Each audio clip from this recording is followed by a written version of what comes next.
#Justice for Atul Subhash is dead. Because ಜನಕ್ಕೆ ಇವಾಗ ಇನ್ನೊಂದು ವೆರಿ ಕಾಂಟ್ರವರ್ಷಿಯಲ್ ಸಬ್ಜೆಕ್ಟ್ ಅನ್ನೋದು, ವೆರಿ ಇಂಟ್ರೆಸ್ಟಿಂಗ್, ಕಂಡೋರ್ ಮನೆದಿರುತ್ತಲ್ಲ ಅದು ಸಿಕ್ಕಿದೆ. ಏನು ಅಂತಂದ್ರೆ ಗೋಲ್ಡ್ ಡಿಗ್ಗರ್ ಯಾರಪ್ಪ ಅಂತಂದ್ರೆ ಧನಶ್ರೀ ವರ್ಮಾ.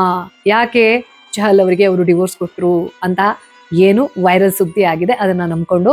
ಸೊ ನಮ್ಗೆ ಅವಾಗಲೇ ಗೊತ್ತಿತ್ತು, ಯಾಕೆಂತಂದ್ರೆ ಅಷ್ಟು ಚೆನ್ನಾಗಿರೋ ಹುಡುಗಿ ಹಂಗಿರೋನ್ನ ಮದುವೆ ಆಗ್ತಾಳೆ ಅಂತಂದ್ರೆ ಇದು ಹಿಂಗೆ ಎಂಡ್ ಆಗುತ್ತೆ ಅಂತ ಯಾರ್ಯಾರಲ್ಲ ಈ ಲಾಜಿಕಲ್ಲಿ ಮಾತಾಡ್ತಾ ಇದ್ದಾರೋ. ನಂದು ಒಂದು ಲಾಜಿಕಲ್ ಕ್ವೆಶ್ಚನ್ ಇದೆ. ಒಂದ್ ವೇಳೆ ಇದೇ ಚಹಲ್ ಧನಶ್ರೀ ನೋಡೋಕೆ ಚೆನ್ನಾಗಿರ್ಲಿಲ್ಲ, ಆವ್ರೇಜು ಇರಲಿಲ್ಲ, ಔಟ್ ಗೋಯಿಂಗ್ ಪರ್ಸನಾಲಿಟಿ ಇರಲಿಲ್ಲ, ಏನೂ ಟ್ಯಾಲೆಂಟ್ ಇರಲಿಲ್ಲ, ನಯ ಪೈಸೆ ತಿರುಗಿ ನೋಡುವಂತಹ ಹುಡುಗಿ ಆಗಿರ್ಲಿಲ್ಲ ಅಂತಂದ್ರೆ ಮದುವೆ ಆಗ್ತಾ ಇದ್ರ? ಚಹಲ್ಗೆ ಕೇಳ್ತಾ ಇರುವಂತಹ ಪ್ರಶ್ನೆ ಅಲ್ಲ ಇದು. ನಾನು ಯಾರು ಇವರನ್ನ ಜಡ್ಜ್ ಮಾಡ್ತಾರಲ್ಲ, ಇವರ ಸಂಬಂಧವನ್ನ ಜಡ್ಜ್ ಮಾಡ್ತಾರಲ್ಲ, ಅವ್ರಿಗೆ ಕೇಳ್ತಾ ಇರೋ ಕ್ವೆಶ್ಚನ್. ಈ ಕ್ವೆಶ್ಚನ್ ಅನ್ನ ಈ ವಾರದ news sense with Soumya Krishna ಹೆಗಡೆಯಲ್ಲಿ ಮಲ್ಟಿ ಡೈಮೆನ್ಷನ್ ಲೆವೆಲ್ ಅಲ್ಲಿ ಅನಲೈಸ್ ಮಾಡ್ತಾ ಹೋಗೋಣ.